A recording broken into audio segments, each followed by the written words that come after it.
lan kalian kadang-kadangipun ngarsa tindak wonten ing keprabon Majapahit ngersa dalem Kang Mas Mahaprabu. Panji Kang Mas Mahaprabu Brawijaya sineget hambar kami Kawaskara wonten ing Giri Samaran. Sang Mahaprabu Kalabragada ngempalaken sagung para prajurit kadya mulating Dahana.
negara wing Sang Maha Prabu Kalabragada. Nanging para kadang putri sami nderek nangkil ing pawiyatan agung kadya mekaring Sekar Melati kang dinunggu.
Minggah wonten ing Pendhapi Agung kadya cok paling pangaripun.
Estumane kala raja dewaku.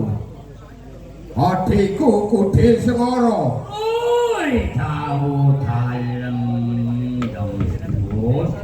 Alon-alon waton kelakon. Nggih. Piye kumpule marang adi-adimu? Oh, kemparipun. Para kadang sentara wonten raja menika sampun saged.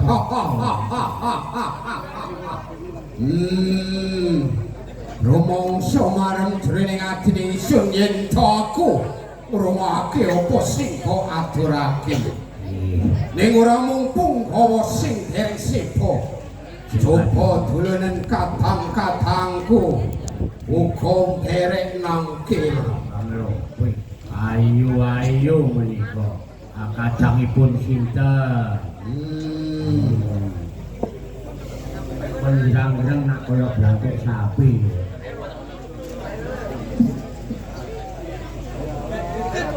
Diajeng kathahipun Kakang Cahayu, diajeng Kolawati.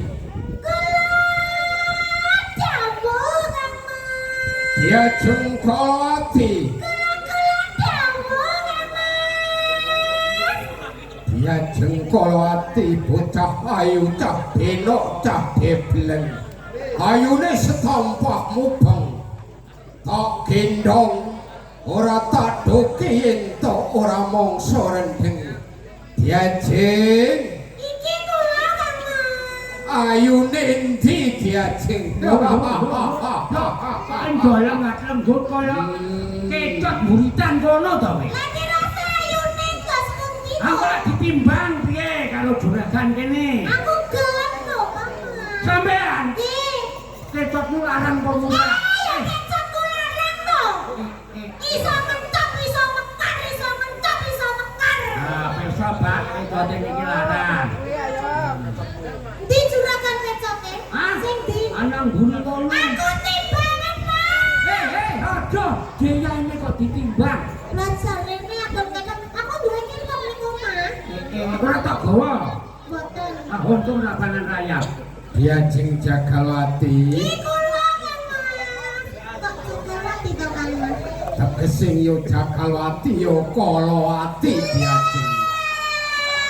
Kepleset niku Kang. Awang tua. Ini ora udan yo diajeng. Mergo Dalane lunyu. kecot lho Kang. Bener nok, bener Mia. Nggih. Ento diajeng Kalawati ditimbang mesake timbangane diajeng. Kenapa to Kang Mas? Timbangane iki lebih abot-abotan diajeng. Bang Mas itu tegese nino yang kula gebuk. Ora ngino diajeng. Jangan kenapa lambah hena nek cendol kene kok jarine abotan iki. Apa diajeng Kalawati ora kulak warta aturing para kawula yen to adhiku Kalawati Nggih. badane diajeng Atus pundi Bang? wombluk yen to ndulu bokonge kaya GL Max Woi, mandah kene lek damel gonceng. ning kuciwaning diajeng Apa Kang Mas? bele ala yen dirungokke Atus pundi urine piye Kang Mas? Ada. Ora ngono lho Kang Mas. ning diajeng rak yo ayu to diajeng Yakinipun sing ayo Sang Prabu cagalan. rak yo Kalau prakoto Kang Mas. Sampai iki yo ngono karo jenenging rakane kok lali Sang Prabu Kala Pragoda panguwasa tunggal ning praja Giri Samarang. Woi, hampir saja. Nggih Kang Mas. Diajeng Kalawati Iki kula dawuh Kang Mas. yen to aku dulu saning para putri datan ana sing godhangake kalungguhan. Mula saka kuwi diajeng sira tak keparengake lungguh sing kepenak. Budi Sengara Pasungana Pasuwanti. Ora lungguh sing kepenak.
Sing diaturake marang adhimu.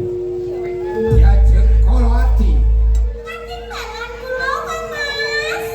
Anjur kabeh kuwi mau sing glontak sapa diajeng. Nggih kula to Kang Mas. Sing glontak diajeng kala ati. Nggih kula ati kula menika nggih kula to sing glontak Kang Mas. Diajeng kala ati. Pun kakang mung eling marang jeneng sira. Sengkutna gon mumranata kabeh para putri ing praja Giri Samara. Aku bisa yakinake diajeng. Yen to kabeh para putri mulat marang diajeng kala ati ora gawe kucilaning atinipun kakang diajeng.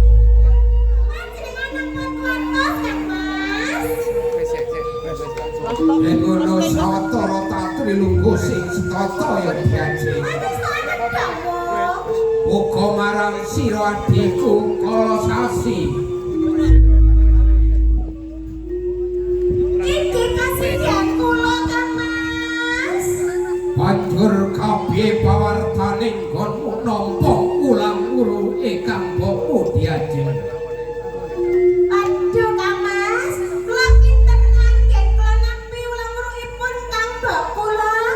Sedaya boten wonten ingkang kuciwa kok Kang Mas. Syukur cemeti jemurung dening diajeng. Nuhone apa sing diaturake marang Kang Bopo Kalawati.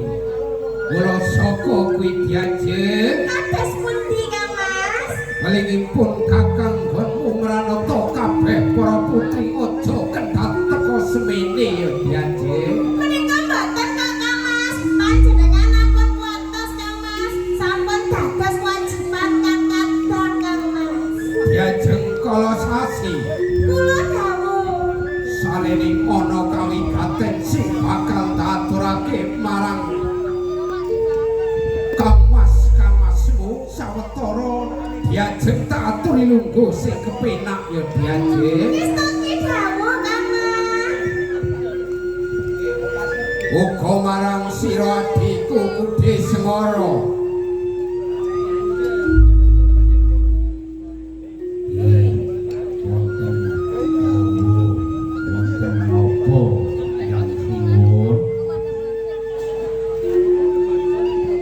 Rumangsa marang jroning atining ingsun yen to aku dulu suwaning para prajurit uga para adi-adimu. Banjur kapiye pawartane ning Praja Gol Giri Samaran. Nani wonten ing Kadon Giri Samaran menika sampun wonten begitu. Anu wangunanipun macem wonten kalah pentu kali punika. Kaping tiganipun kok bilih panjenengan badhe metaken prajurit langsung sampun temepatan kemawon. Kudhe Semara Dawuh dalem pancen Praja Giri Samaran butuhake prajurit mangewu-ewu. Yen tono kawula kepengin ngabdi ning Praja Giri Samaran, kabeh kuwi mau tak bodhoake marang sira. ampun kuatos menika sampun dados tanggal jawab kula. Uga marang sira adhiku Pasugana. Ladalah. Dawuh katimbangan kula Kang Mas Prabu. Adhiku Pasugana pinangka senopati ning Prang Praja Giri Samaran. Banjur kapiye pawartane nggonmu mranata kabeh para prajurit.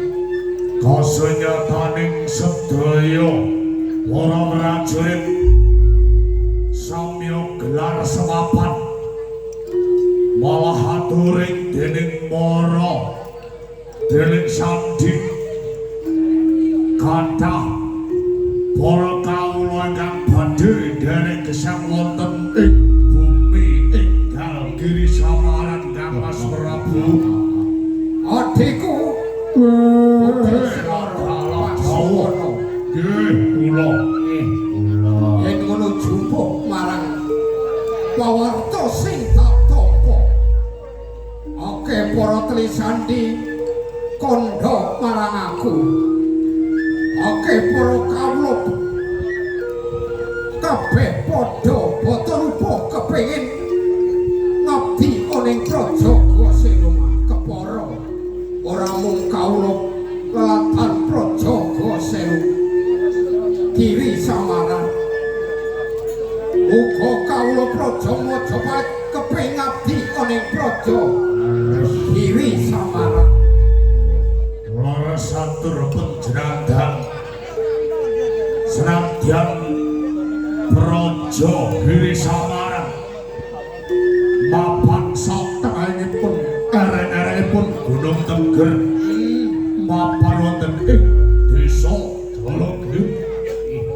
Ning sedaya para kawula samya surak hamba tansah derek gesang wonten ing Giri Samaran. Pramila menika sang Kang Mas Prabu mertelake yen to Praja Giri Samaran menika tansah gemah ripah Allah jinawi hantuk kawicaksanipun panjenengan dalem. Adhiku Pasugana, Dawuh katimbalan ngonku gawe marang jeneng sira kabeh. Aku mung kepengin takon marang sira kabeh. sumangga Nalika ingsun nganake pasibanaku sing wis kelakon sing sepisan, kabeh kuwi mau ngrembug paperkara apa? ngrembak jumajring negara enggal menika Banjur sing angka loro andung pakaryan antung pakaryan, sing kalungguhan iki sing kaping 3. nah menika ingkang dadosaken kageting manah sedaya para kadang pramila Kangmas rahning dening sedaya para kadang kadharaken dening para kadang putri derek sowan wonten ing pawiyatan agung Giri Samar sumangga kula aturi babar kawigatenipun adiku Kudi Sengara Pasukana ati kabeh para sejatining kon kumumpulake marang adi-adiku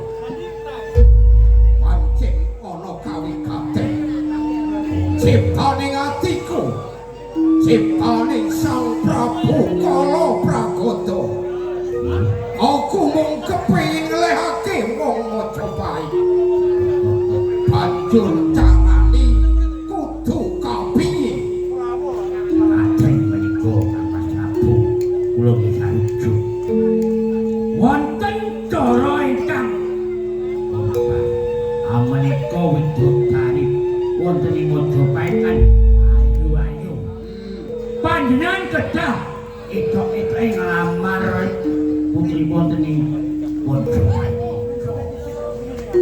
adan yen to putri Majapahit ora diwenake mangke damel karang apa kersane melek Brawijaya Majapahit menika yen to gagas yen to piwir pancen bener apa sing kok aturake jalaran kabeh kuwi mau wong kanggo srana kanggo dadakan Dumen Prabu Brawijaya muring jalaran aku wis gelo marang Prabu Brawijaya apa ora mengu nalika Prabu Brawijaya isih dadi kamar ulan bisa lungguh keprabon Majapahit kabeh kuwi mau entuk sabatuning sapa panjenengan dalem pramila sira kabeh sing ora ati boten panjenengan kula tansah rutik ati kula pun kengken dumuk-dumuk dak mriki wong Majapahit Brawijaya yo kene Prabu Brawijaya wis tinjur lali marang kowe-kowe kabeh harus mula saka kuwi aku mung kepengin nglehake Prabu Brawijaya ora mung Prabu Brawijaya sing bisa bangun kraton sing gedhe coba dulunen Raja Giri Samaran bisa ngembari ning Praja Majapahit ngoten kula sak boten sarata lajeng benjang kapan anggen kita bicara wonten ing Majapahit Pasungana tau kadene panemu kabeh aku kepengin ngrubuhake Praja Majapahit jumbo kalian pengangenan kula Kangmas yen to panjenengan badhe dadak wirang dening tiyang Majapahit menika gambir pindhaning duren musuh timun Brawijaya timune panjenengan ingkang dados duren ning ngapunten dalem kula kinten sadèrèngipun sedaya para prajurit sami numpes para punggawa Majapahit langkung rumiyin panjenengan paring Sukahandrawena kersanipun sedaya para prajurit boten kadon lesu nek ngoten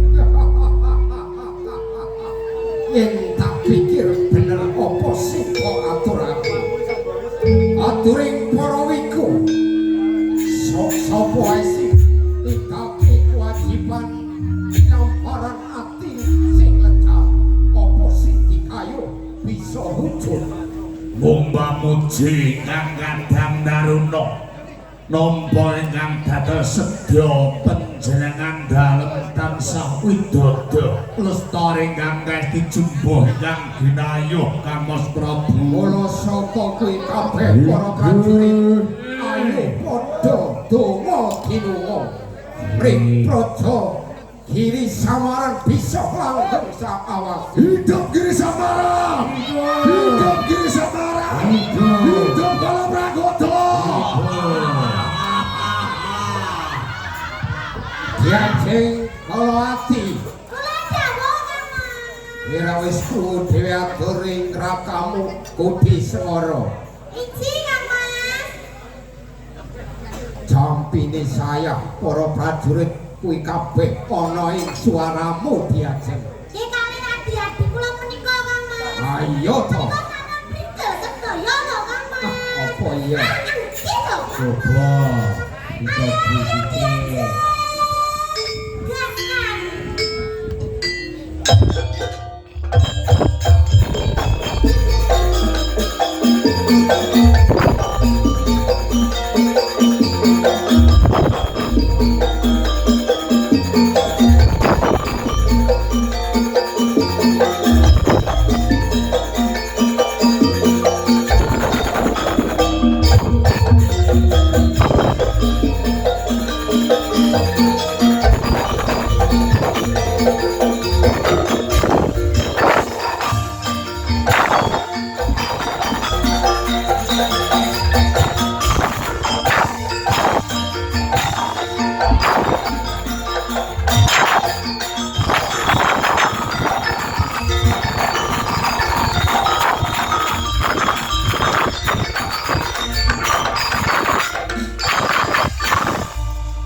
Minakanipun mundutan Kang Mas. Kanggo Perkasati. Sebagai kagem Pak Surip. Ugi sugeng manten sani sikipung. Ugi bos lokal. Apa kabar Kang?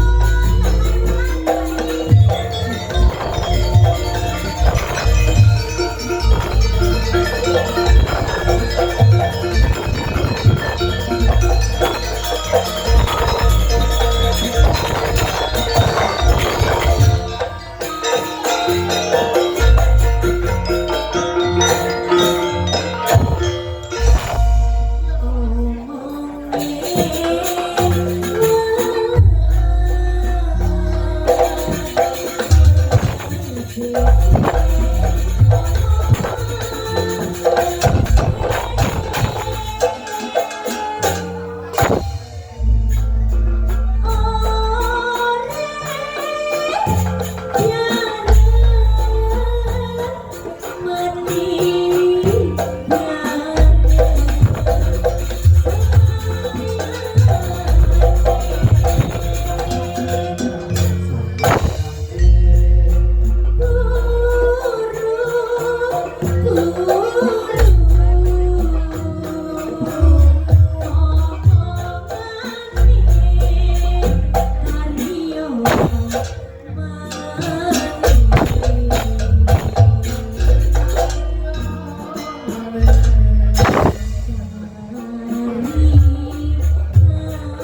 Mas Kana, Mas Adari, jelas bose sing dulu. Ayo, Pak. Goyang, goyang.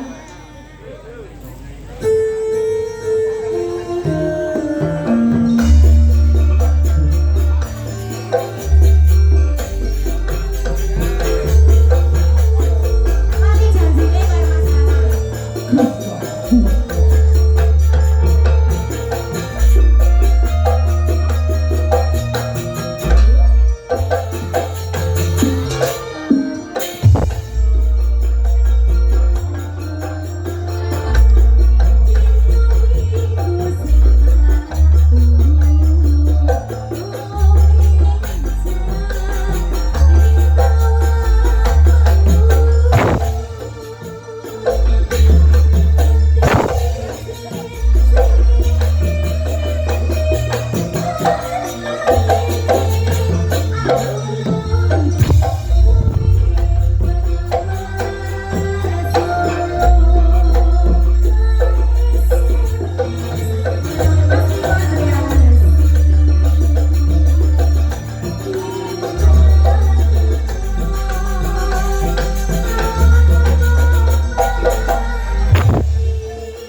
Janjane kowe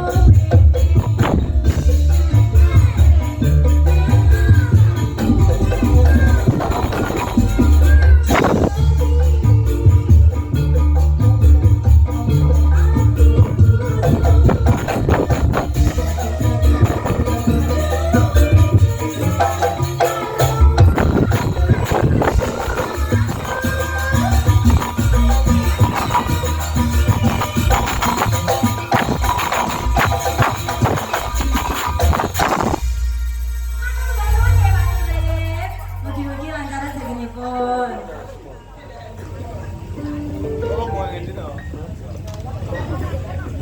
Iya, menangani pamungkutan ugi spesial kagem Bapak Ibu tuan rumah, ugi para pandemen ingkang sampun rawuh, Mas Dendi, seret Jepang Mas Esto, ugi spesial kagem Mas Elo saking Banyuwangi Kota, Pak Amir, Pak Rahman, Pak Man, Pak Tom.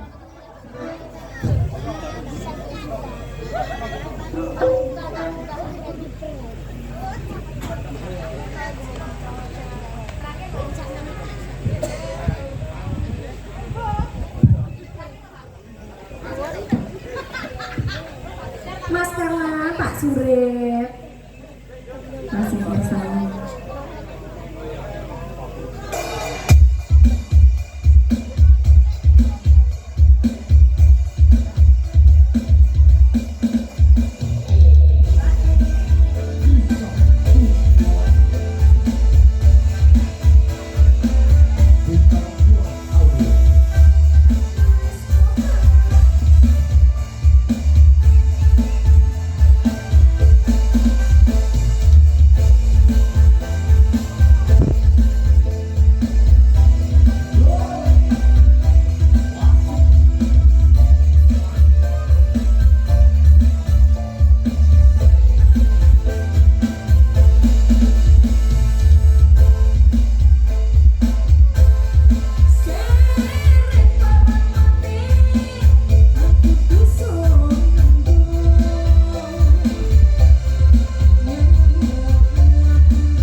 Pungkasan.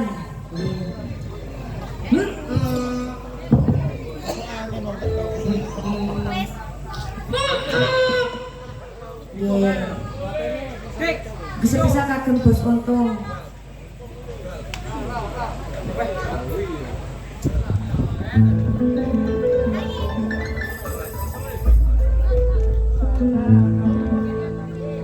Duh Gusti kudoyo kari ketiki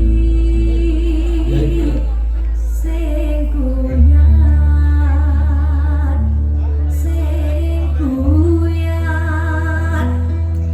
walas tapi sing demen walas demen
Panas nopo dereng Kang Mas? Ayo seneng to diajeng. Aki lho Kang Mas.